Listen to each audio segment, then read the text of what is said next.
It all begins with the morning loop, and it starts right now. What's shaking, Keith, John? Welcome back to the lab, nation. So today we're kicking it off with something called quiet applause. Because apparently saying balanced shoulder workout doesn't cut it anymore. And they say AI creates fluff. Keith, John, the floor is yours, fellas.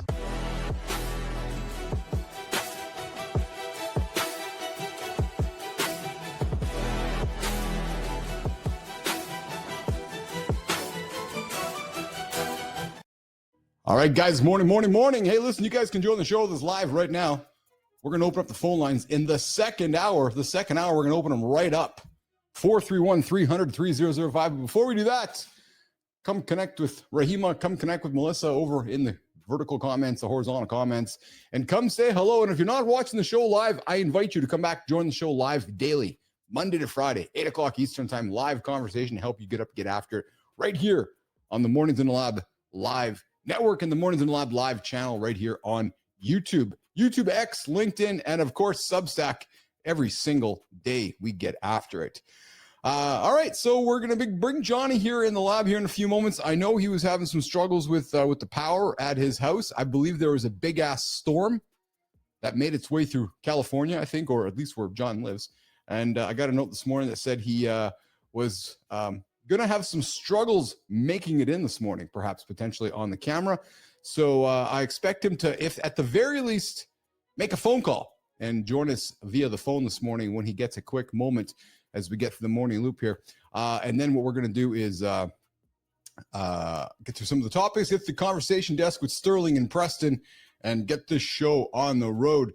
Hey, guys, so I found something, a Seasoned Strength. What's going on, brother? What's going on? Seasoned is back here this morning. Are you joining us from the spa here again today, Seasoned? What's going on, Sullivan? Good to see you this morning.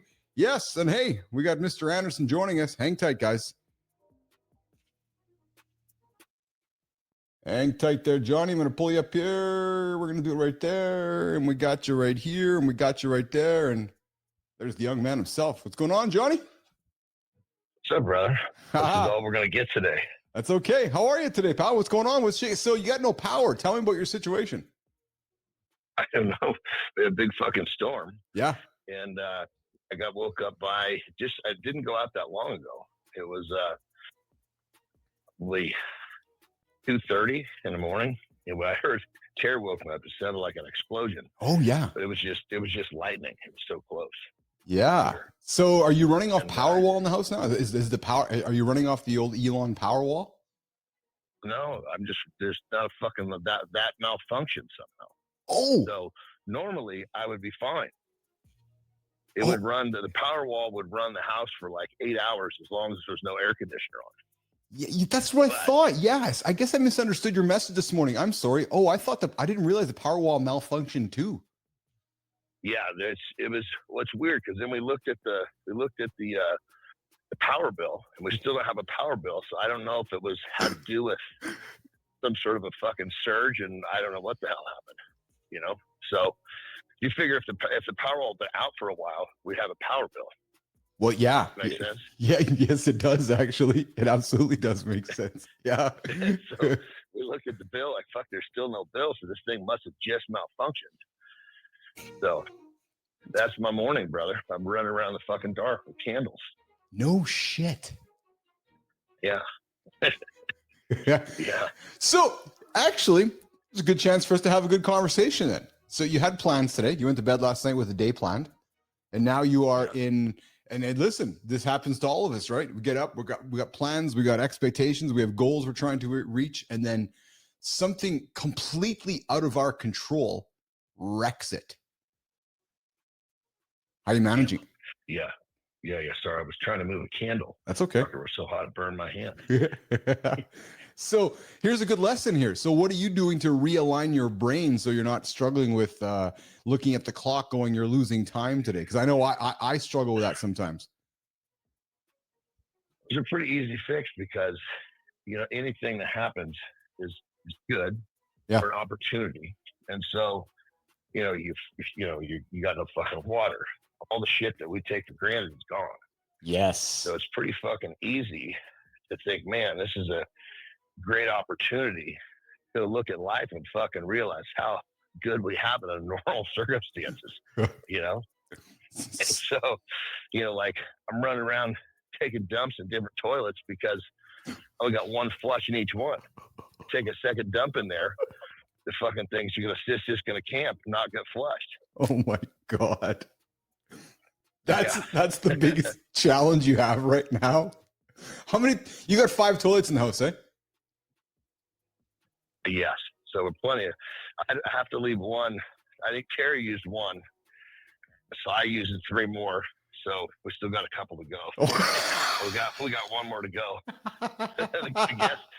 the guest house is still good. Well, hey, the good news is that your family left yesterday, so that you're not waking up today and going, oh my God, I got to manage all the kids, the grandson, and have to sort everybody else out while you're dealing with toilet challenges while at the same time managing potential guests. Yeah. I mean, everything, you know, comes down to it, brother. You know, it's very first, of course, you think, oh, motherfucker, that. Your brain goes in all these places. And then you got a choice.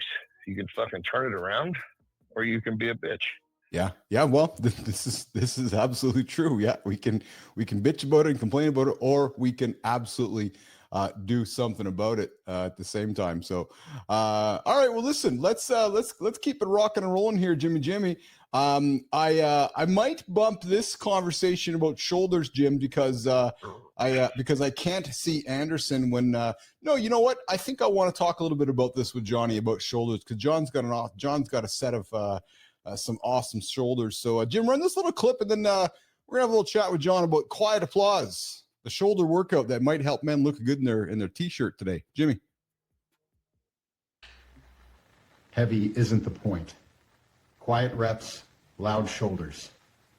10 seconds, tiny pulses. Now hold. Own the posture.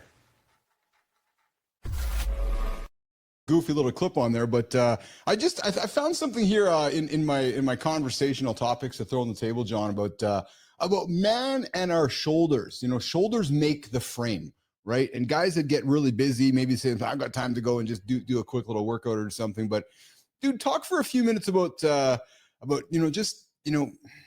shoulders. And you notice guys with great shoulders rarely look like they're thrashing crazy weights. They prioritize great movements, not hurting themselves. And I'm really trying to, I'm not trying, I don't want to butcher this conversation, but because we can't see each other, but I really want to try to offer some value for guys that are maybe getting after it and hitting into the gym today and looking at a shoulder workout and the value and benefits of a good shoulder workout overall. Well, I guess I'm trying to like good. That's good. That's good news. I think that first thing you said was structure. Yeah.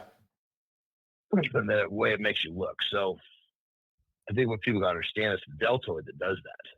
It's that rounded shoulder that gives that appearance. Yes. And that's a muscle that can be worked with very, very little risk. God, lateral raise. You're not going to hurt yourself doing a lateral raise. So I think where people get in trouble is they try to lift too heavy. They try to do movements that their shoulders don't have the flexibility for. Yeah. And that's where the problem comes from. Well, so, I think if you just go at a shoulder, like I will almost always pre-exhaust my shoulders with side laterals, pump up the deltoid. That's got its work. And then I'll go into a press. At that point, the shoulder's really warm, but then I don't have to, I'm not going to put as much weight on the bar.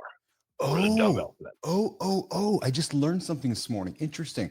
So I love shoulder workouts. I've really enjoyed getting after with AJ over the years. And I'm thoroughly enjoying what you just said around the deltoids. Like really, John, I guess what we want to do is when we get in there, there's the 3 head coverage, right? The anterior, the lateral, and the posterior, right? So I didn't realize that. I honestly did not realize that the best move is to go in and warm up with laterals before you go into a press, eh? Well, I wouldn't say it's the best. That's what I choose. Yeah. Okay. Yeah. Fair enough. Yeah. But I think when it comes down to it, like what you just described, there's What did you say? There's three. There's this. There's that. There's Yeah, the anterior, the lateral, and the posterior. So really for the front, side, and back, right? So like you said, that you're dropping nuggets because you're right. You don't need big weight for that, do you, John? It's all about that. It's that time under tension on the side, front, or back, isn't it? Yeah, and even like the whole thing, the three angles. I mean, you're very correct. Yes. But fucking worry about it. Just fucking get your shoulders pumped up. Yes. You know, Yes. everybody's so worried about, I got to do this angle. I got to do that angle.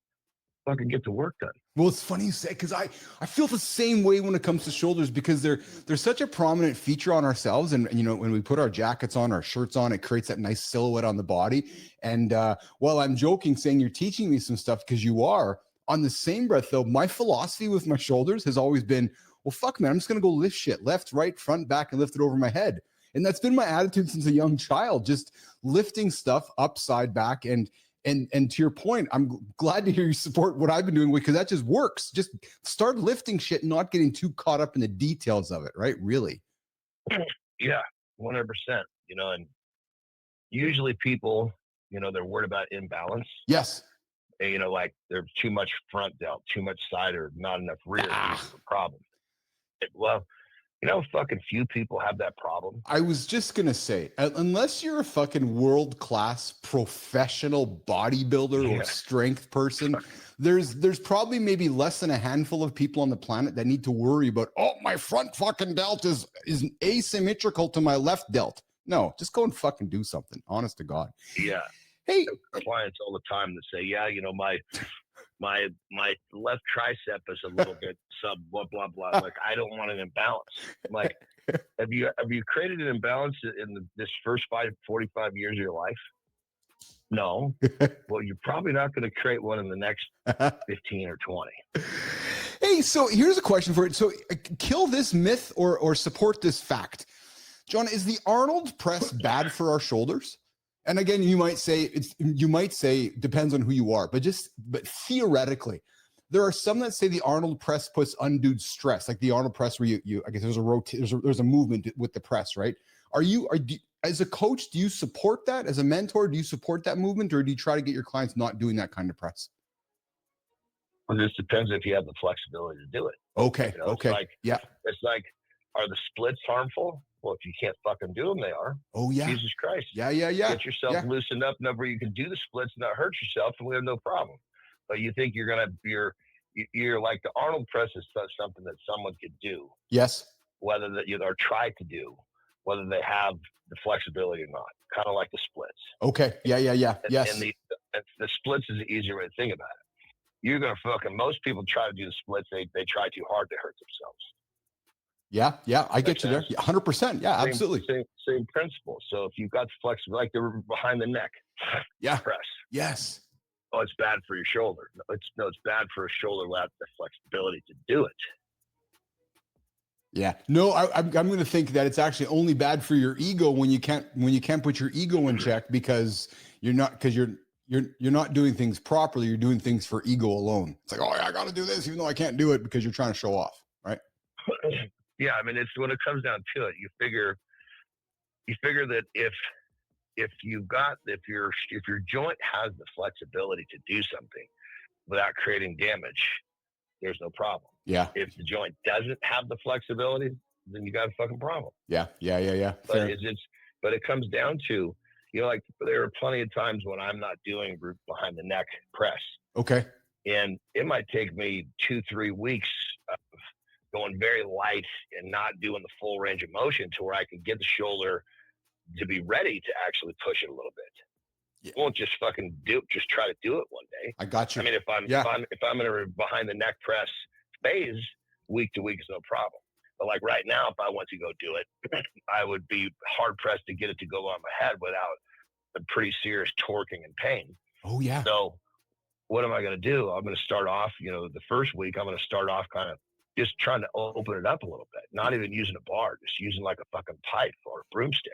Oh yeah. Okay. I get you. Some comments in the community. Once you open up the pathway, that next week, like, okay, you know, I can do a little more. By the third week, usually I can get it pretty good. Yeah, that makes sense. That absolutely makes sense. It's funny, John Petrocelli coming in with the comments here, and we were laughing about guys complaining what they can and cannot lift. He says, seriously. And then season strength, lateral raises for width. That's a good way of looking at it, actually, isn't it? Those lateral raises, because you pull those weights up to your side, it's widening your body, really. And then, as Season says here, nothing is good or bad. All depends on context. And then Petro, I almost never hear anyone talking about these types of weight lifts with consideration of flexibility. A+ for John. You know what, Petro? You're right, actually. You're absolutely right. Because most guys would never ask that or lean into the question around flexibility. They said, no, just do it. And you're like, well, wait a minute, if you can't do it, then why are you even trying to do it? So it's such an obvious question that is so often overlooked. Well, it's like if I said, Keith, do splits right now. Yes. I fucking pull my groin. Yes, I know. Yeah, it's funny, man, how ego gets in front of everything that we do. Speaking of ego, hey, Sterling and Preston, I know we got a few topics on the table today at the conversation desk. What are we talking about today, boys? OpenAI launched ChatGPT Atlas, an AI browser for macOS. It chats and acts on pages. Try it. Meta launches Oakley Meta Vanguard, smart glasses built for athletes, not selfies. YouTube's testing a tool to detect creator deepfakes. About 5,000 have it. Every monetized channel gets it by January 2026. Santa Cruz, aggressive sea otter sees boards at Steamer Lane twice. Officials warn, however, that vigilance is required. Searches for AI workout app for men are spiking. Markets booming and October launches hit. Men want competitive, personalized coaching.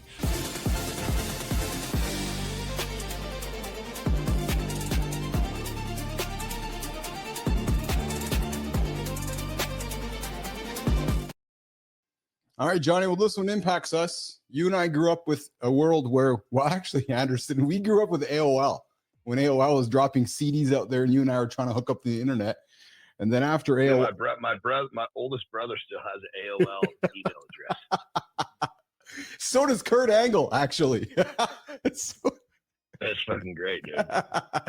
and then we moved into a world of Google, and then Google took over the world for the last 25 some odd years. Well, yesterday the world changed again, and it's going to be lost upon most of us because some of these things are just taken for granted because they're tools that we just use. But the same way we've been Googling things for the last 15, 20 years is probably changing over the next number of months, Anderson, because ChatGPT just launched a browser yesterday.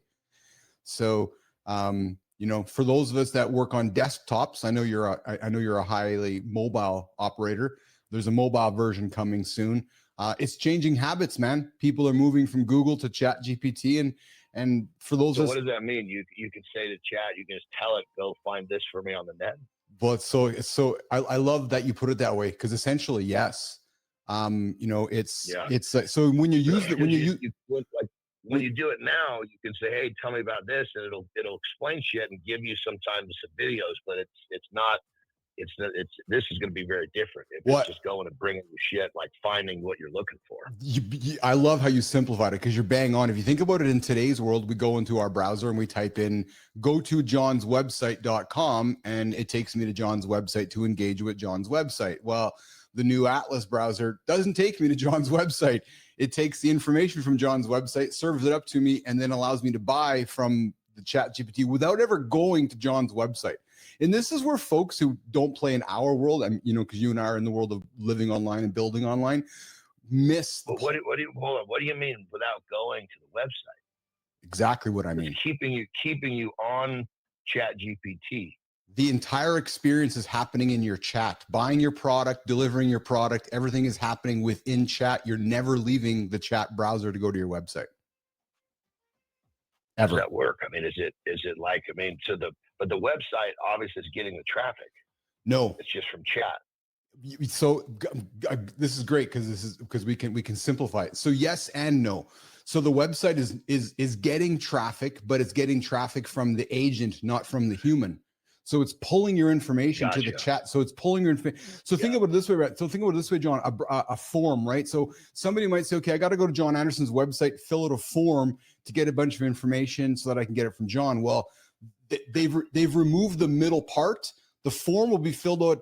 You won't have to fill the form out. It'll happen all within your chat window, never on your website. And The commerce will happen on the chat window. So, you know, the idea of you having a store on your website is rapidly changing as well, because now Shopify can plug in. But really what I'm trying to say is that it's all happening inside of the browser, all with intent instead of you going to do. So let's give you another reason. You're like, hey, Terry, let's go for dinner. Let's go on a trip somewhere. Well, typically you'd go and you'd start searching for things and do it manually. You could say to your browser, go and find us a trip, go find us a restaurant in Mexico and help us get there and book the whole thing. And it'll book the entire experience for you. So it's, this was, to me, this was, so John, here's a prophecy from Uncle Keith here. This was one of those moments that needed to happen for people to realize how the web is changing. Because those that don't live on the web daily, like maybe you and I do, or some of the folks on our show who just kind of log in every now and then with their browsers, they don't see the web changing. Well, this is going to be a moment where we're going to look back in years and months from now, how, oh yeah, I don't Google as much. As a matter of fact, Google's stock yesterday dropped as much as 4%. Because for the first time ever, Anderson, there's a real threat to Google's business, frankly. Yeah, it's crazy how it's like this war of technology.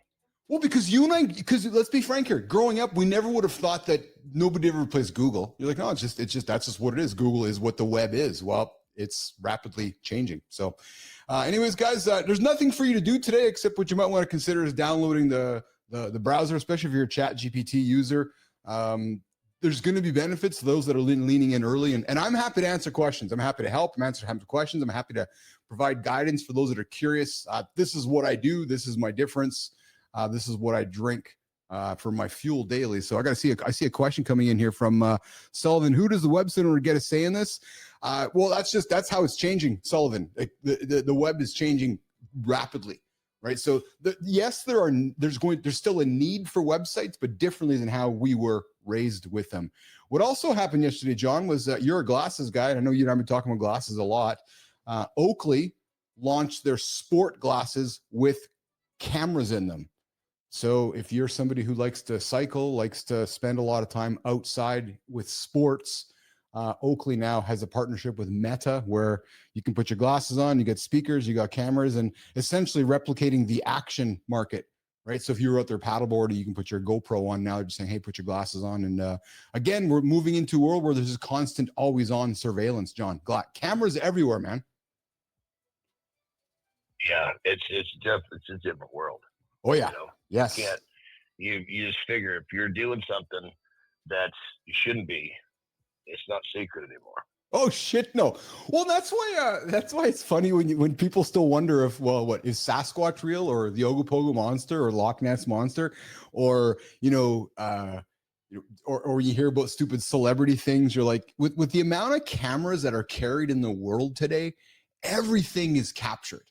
Right. So if it's not captured, you have to ask yourself whether it's real or not. Speaking of captured, remember the jewel heist on Monday? I was doing some reading on it yesterday, this morning, and I was trying to understand. I was trying to understand what happens now. And what I mean by what happens now is that, okay, so how do you go and sell it on the black market? Well, if you've noticed the last couple of days, there's been, at least I have noticed, there's been tons of publicity. So they put a ton of publicity out in the market to wreck the value in the aftermarket, right? Think about that, right? Because if the whole world knows that there's a bunch of stolen stuff, there's not going to be a lot of people lining up to buy it. I think that was already pre-sold. Well, so it's interesting to hear, because it's interesting to hear you say that, because that was the other hypothesis put on the table, which was it was more than likely a what's that word I'm looking for? A commission. These thieves were smart enough to fucking see the simplest angle on the planet to get it done. Yes. They were clearly smart enough to realize, okay, we're gonna steal this fucking thing. Who the hell are we gonna sell it to? Well, that was they've got a buyer who probably was already set up. Yes. This is probably a guy who even gave him a down payment to go get it done. Well, you know what I didn't realize too, pal, and I just, again, this just slipped through my handsome brain here. What was that?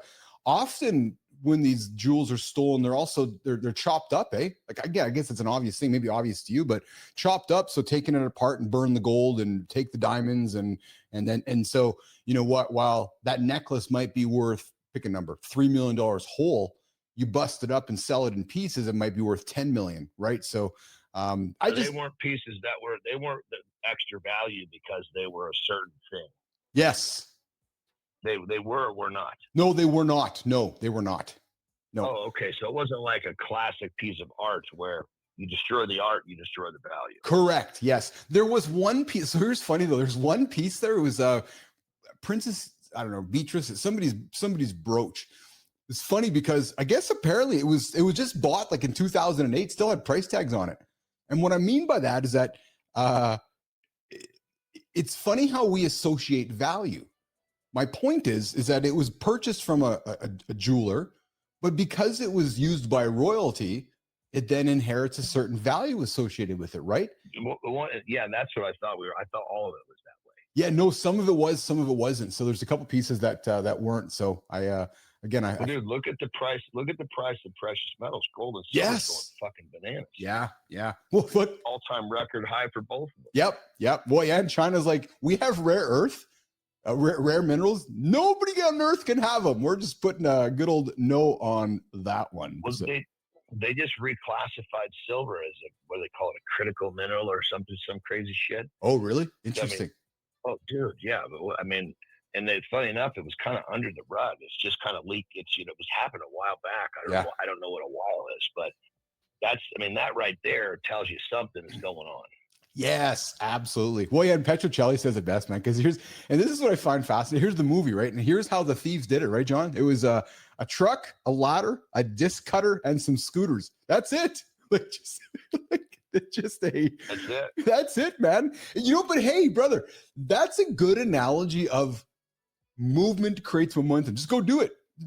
I'm sure there was a lot more going on behind the scenes, but I'm very much simplifying it. It was 4 tools, off you go and go rob the the craziest place on the planet, which is the Louvre. The best engineers can make something work fucking perfectly with the fewest parts. Absolutely. Yep. 100%. Good old first principles. Good for first principles thinking. Hey, again, something for you because we're both in the creator business. We're both in the business of making content. YouTube launched an AI tool to detect deepfakes. I know you've joked a little bit about people making deepfake stuff about you. Hey, by the way, thanks for getting Sora done yesterday. I'm going to spend some time on it today. Thanks for taking that care of. You weren't fucking kidding. You weren't kidding when you said that was easy. Holy shit. Yeah. Thank you. See, Bone Nation, if Anderson can do it, everybody can do it. Yeah. Although for some reason I was unable to. You wanted me to put a code somewhere. I was unable to figure out where that was. Oh yeah, it was still fine. We got it all taken care of. Yeah, we got it all taken care of. Yeah, but it's it works a lot like Content ID, but instead of flagging copyright violations, it flags identity. So actually, John, this is actually quite relevant for you. So actually, I'm speaking to you right now because you've had troubles in the past with your likeness being used to flag and flog fucking illegal peptides and illegal products. So I am speaking to you right now. Hear me very. Not illegal peptides, but illegal products. Yeah, that's what I mean. Yeah, peptides are not illegal. I mean, we're talking about just fucking straight up motherfuckers just selling anything these people will buy. Yeah. So I'm talking to you right now. So they're rolling out a likeness detection program. It's a tool built to spot AI generated videos without your permission. So somebody made your shit and they're like, hey, I'm John Anderson, go buy this stuff here. And you're like, fuck, that's not me. So did they spot like when someone literally just ripped my fucking video from one of my social medias and puts it up on their shit with their own? It doesn't spot that. We're talking about an AI generation. No, I think they're talking. No, they're talking about exactly what you're talking about. So let's play this through here. So it does both. Yeah, let's play this through. So you would provide your verified identity to YouTube with a photo ID and selfie video saying this is me, and then I'm talking through the mechanics of how they're rolling this out, and then what's going to happen is there's going to be a tab on the back end of YouTube that's going to show you flagged videos that shows you whether this is real John or not real John. And then you can either remove those videos saying, fuck man, who the fuck's this guy making fake John? or you can say, no, this is good, John, leave this one there. So, or you can archive them. So it's going to give you much more control, John, over your likeness. So I'll watch for this. I'll watch on behalf of both you, actually you, me, and Marty. I'll watch for this on the back end. When this setting pops up on my end, I'll knock on your door to say, hey, watch for it, because it is the number one concern we hear from creators, as Neil Mohan, the CEO of YouTube, said.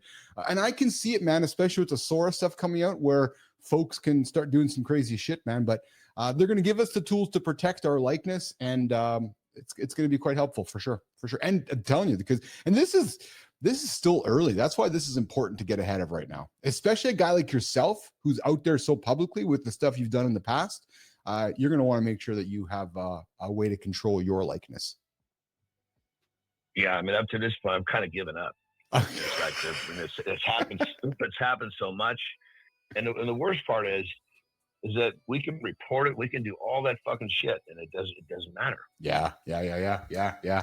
Hey, so here's something. They'll come and fucking pull my shit down, but they won't fucking go and get the guy that's selling illegal shit with my likeness. Oh, jeez.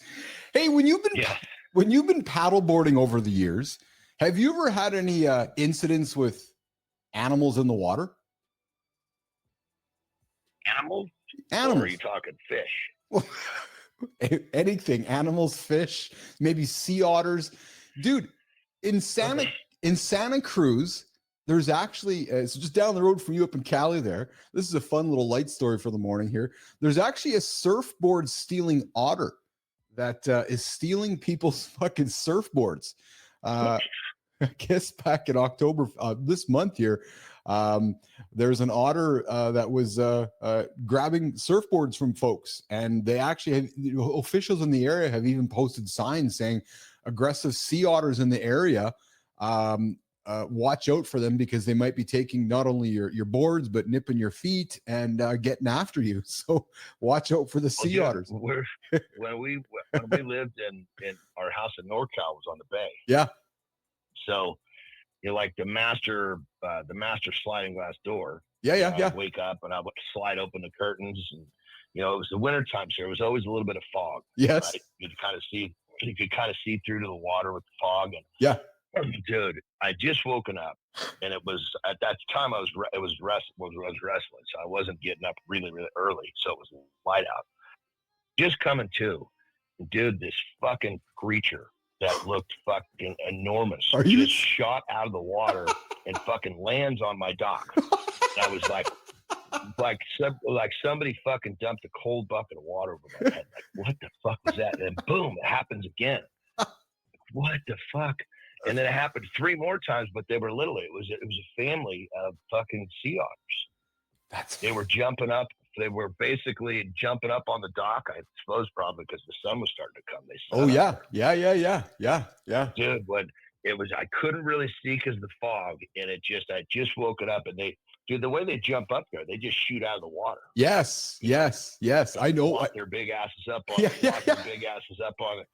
And I was like, dude, it legitimately scared the shit. By the time the little ones went up, I figured it out. But the first one, I was literally like legit like Twilight Zone. It's what the fuck was that? It's fun watching sea otters. What's the word? Breach from the water, man. It is. When I was in the Galapagos with Lauren, we were in the Galapagos a few years back. We did we were swimming with sea otters, and dude, they're interesting beasts, man. Like they are. One was coming straight up to me. I got a video of me in the water, and I had a camera on my head, or it was, and all of a sudden I look up to my left, and there's this otter like right in my head, like, hey, what are you doing down here? I'm like, oh my goodness. They're harmless, but they're intimidating looking creatures. They're fucking big. Yeah, I know. Yes. Even a little one is big.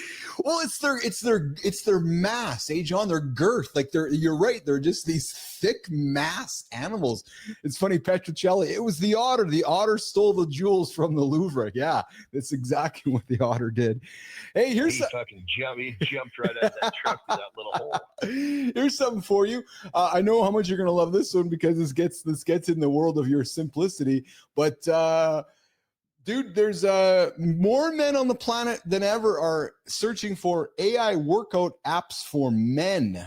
And the fitness industry, the AI fitness tech industry is now an almost $10 billion industry, expected to hit almost 47 billion in the next, 10 years or so.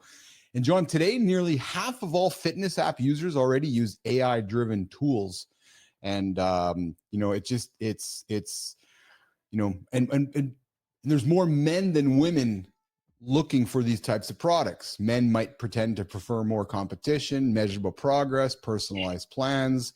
And, I put this as in the same category as having yourself a home gym.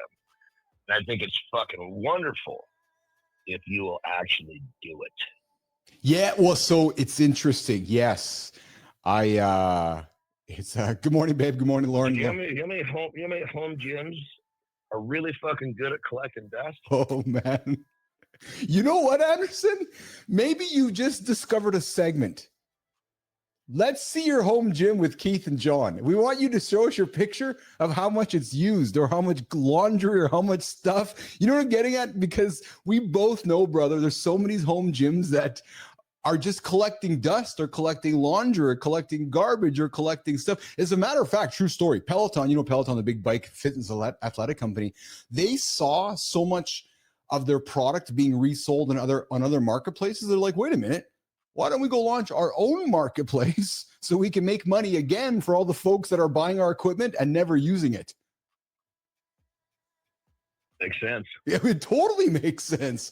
It absolutely makes sense. John, and the thing about it, if people understood that if they understood how to manipulate their diet, they would get the progress they're looking for, then the training would be fun and they would continue to do it. Yes. Yeah. So they're looking in the wrong spot. Oh, they're looking for motivation when all you really got to do is work on creating a little bit of discipline with your food, so you get the progress that you deserve from the time you put in from your home gym or your AI app. And then at that point, the circuit starts to move and it keeps going. But you know as well as I do, we as marketers and as human beings and as business people have worked really aggressively to convince humans to buy the next shiny object. And I'm using we as a metaphor, John, to buy the next shiny object because that next shiny object is going to help them get the abs, right? And that shiny object never involves the kitchen or never involved Whole Foods. It always involves an object, whether it's an AI watch, whether it's a new camera for your gym, whether it's a new, you know what I'm getting at? Yeah. Like I'm using You're so correct, bro. Yes. So correct. Yes. It's always the new object, right? Oh, fuck. That's one of the reasons why I kind of stand against that stuff. Yes. Yes. I can't disagree with you, man. And I've been leaning more. I'm it's funny. I've been doing some reading the last couple of days around, personal branding and how you stand out and taking contrarian approaches, which you do a very good job of taking. And actually Marty does a really good job of taking a contrarian approach. And this is just one of those another examples, right? Which is you can go buy the shiny object, go build the new home gym. But if you don't get your kitchen sorted out, good luck, actually. Good luck. Because John, because we both have done it, man. And I got an awesome gym, but I still go and stand in front of the fridge at 8:30 or the pantry and say, what the hell am I having now? And that has nothing to do with the AI tool or the nice gym I have downstairs. Nothing to do at all, right? Dude, and I did the same fucking thing until Reddit TrueTide came into my life. Interesting. The power of Reddit TrueTide on behalf of John S. And it's funny because, season strength, right? Most of it is discipline. You're absolutely right, man. And AI is a tool, but human touch is the real product. I'm with you, man. Well, it's interesting because, there's no question that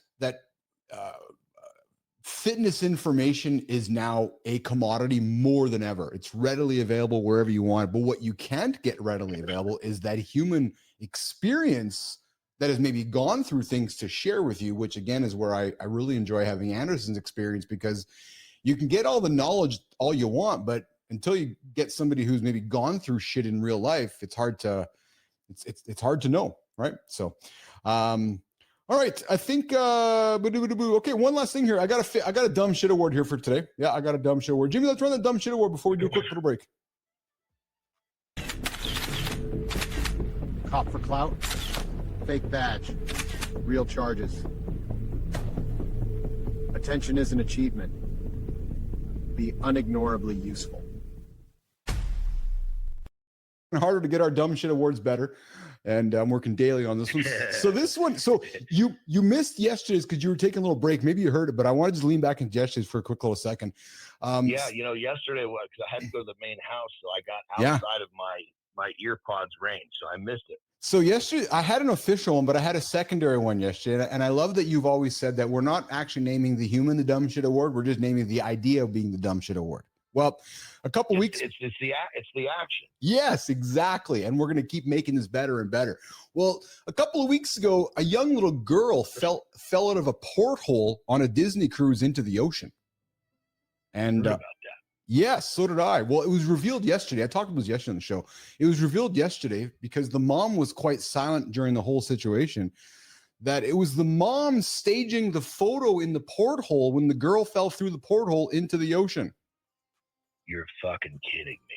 Dumb shit award goes to. Oh my Lord. There is no way to defend this. I'm not arguing with you. So the dad jumps into the ocean after the daughter, and how the cops found out, John, is they were looking through the mom's photo roll, and you know how you can take a bunch of pictures, right? And they're going, wait a minute, and they saw the footage of the picture and the pictures, and it was like picture, the girl sitting there, and the girl not there, and. Then the last one is I see her fucking feet sticking through the hole as she goes out. Jesus Christ. Yeah. So I guess there's God damn. And then the dad jumped in, correct? To go get her. Yeah. So the good news is the dad's alive, the daughter's alive, everybody's alive, and that's why I feel like I better look at my wife. Are you out of your fucking mind? Oh, what is wrong with you? Yeah. And that's why I put it on with wrapped in a little bit of selfie face of humor, because listen, if the little girl died and the dad died, I wouldn't be having this conversation with you. But you know, the fact that they both lived and it was one of those, are you freaking kidding me? Was that? But hey, but today's dumb shit award, Johnny, there's a creators are just trying to do everything, right? So a creator staged a fake police arrest prank in public for clout. So this guy's thought was that if I get arrested in public, it's going to give me some clout. And but then what happens that it triggered the real emergency response. What kind of fucking clown are we talking about? Jesus Christ. I mean, does the guy understand there's two types of attention, positive and negative? He wants to get arrested to get clout. I don't know, man. What was he like trying to get clout and for the people in fucking jail or something? Who's he trying to impress? It's just ridiculous. I don't know. I'll do some digging on this one, but like I said, I will tell you though, brother, ever since I started this dumb shit segment, there's no shortage of dumb shit awards being handed out on the planet, man. I'm like, I can look left and right, up and down, and there's dumb shit happening non-stop, man. Well, like back to cameras, right? Cameras are everywhere, so everybody's capturing the dumb shit all over the place. And then Melissa, the crazy part is, it all comes back to the thought process. The person that's doing, like, because this stuff is premeditated. Oh, sure it is, 100%. Like, fuck, man. It's like I'm gonna take a picture of my daughter by the porthole. Yes. Hey, is there a fucking piece of glass in there? And if there is, I'm going to be whacking on it to make sure that thing can't go through, and I'm still not going to let it get close to it. I know. It's an open porthole. Yeah, sit in there, honey. Let me take a picture of you. What the fuck, man? Yeah, I know. Believe me, it's sometimes you see these things and you're like, really? Like what thought process is going through somebody's mind when some of these decisions are being made along the way? It's just it's fun. You know, and sometimes you almost kind of wonder if that person is okay. Yes. Like there's a missing link here. You know, I mean, sometimes you see a parent that it would be really sad, but you know, this lady somehow really didn't see the problem with what she was doing at the time, or I have to imagine as a parent she wouldn't have done it. But I don't know what's worse, knowing it's fucking taking a risk you shouldn't take, or not knowing that it's not okay. Holy shit. This just continues to perpetuate the attention culture where, where it's attention culture. And I think it's relatively easy to see the reason why when you're listen, we both make content for a living. We're a creator. We're creators and we're trying to cut through the noise like everybody else. So, if you're like, hey, I'm trying to cut through the noise, I got to do something stupid to get attention. Well, I guess I'll go get arrested, or I guess I'll go put my kid in the window and know it's all going to be fine. And it makes you, the thing is though, John, is that even when people die, people still do crazy shit, right? Like, you still see stupid people go standing on the edge of a waterfall, the edge of a cliff to take a selfie, then they fall. And it's like, then we all pray for a day. And then the next person's doing it. So it's, I don't know what to tell you. It's like we live in the age of stupid. That's I could not argue with Isaac with that statement at all. Actually, we absolutely live in the age of stupid, and everybody's looking for attention, right? So, and hey, listen, I'll put some humor on the table. When the man with orange hair, the alleged leader of the free world, can post content on the weekend of him flying around in an AI generated jet, dropping shit on people that don't agree with him, that just tells you everything right there, brother. That's all you need to know. What happened? Well, so on the weekend there were protests around America protesting the policies of the current administration, and there were protests. It's called the No Kings protests, and they were happening around cities in the U.S., New York and Boston and San Francisco, and et cetera, et cetera. So during the protests that day, man with orange hair and his team, I guess, created an AI generated video of him flying a jet. And in that jet, as he was flying over the people and these protesters, he was dropping shit on them in the video. Well, when he came in, he's been playing by a different set of rules the whole time. Literally, if you think about to the early debates, like, holy shit, we've never seen behavior like this before from this, and when it comes down to it, and I'm not stating an opinion. I'm just saying, God damn it, if you're trying to shake shit up, you got to do things different. He's definitely got that down. Well, I love that they use the word behavior, because that's what it is. It's just behavior that we're not used to seeing. Right. So I'm not here to offer whether it's right or wrong. It doesn't affect me. So I don't really care. What I do, what I'm really curious about, what fascinates me is how you said that, is that because it is behavior because think about it, right? Think about the past. You would never think about the previous 5 leaders doing that. Right. But we live in a world now where it's just seems to be accepted to put your daughter in a porthole, and if she falls out, you go collect her, or you just fly around the planet in an AI generated photo and dropping fake shit on people. Like, it's these behavior mechanics that the bar just continues to get lower for everybody in society. I guess back to what Melissa said, right? We live in the age of stupid. Like, everything is just stupid.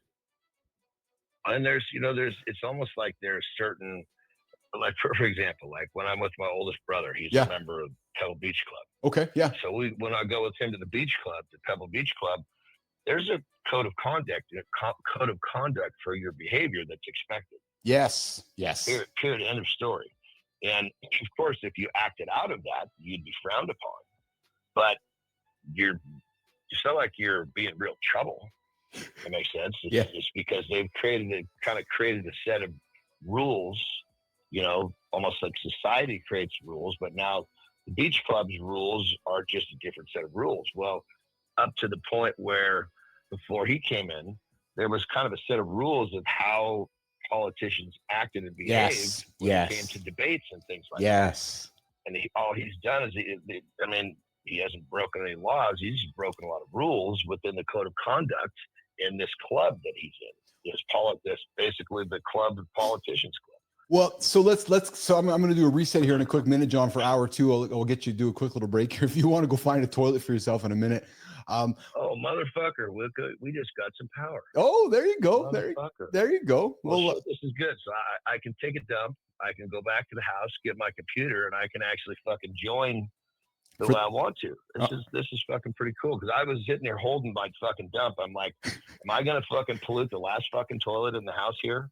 I'm just getting ready to do it now. Then let's do this. Let's do a reset on hour 2, and when you're back and at it, I'll see you back in the studio when you got the camera set. Okay? Yeah, just give me a few minutes. Yeah, go and enjoy your time. Go and enjoy your time.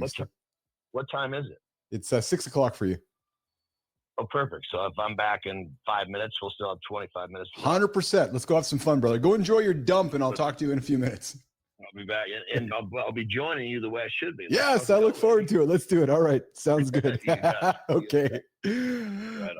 Good morning, everybody. You're hanging out with Keith and John here on Morning to the Live with Keith, John, and friends on a Wednesday of the morning loop here this morning. We're going to reset on hour 2 here. Just wrapped up an hour 1. It's some fun, pretty light conversation here today. John had some power issues, so we have done this conversation half on phone with Johnny here, but we're going to do a reset. John's going to get himself back in. We're going to talk 5 health levers men ignore, excuse me, move the needle fast. And then we're going to talk about onions in socks. I know producer Jimmy sleeps with onions in his socks nonstop, and his wife is always asking him whether he has stinky feet. And he's like, no, it's just the onions. So we're going to get into that conversation about stinky feet and onions in the socks with our producer, our very own producer, Jimmy, coming up in a few minutes, bottom of the hour. But until then, let's do a reset on hour 2, Jimmy, on Mornings in the Lab with Keith, John, and friends.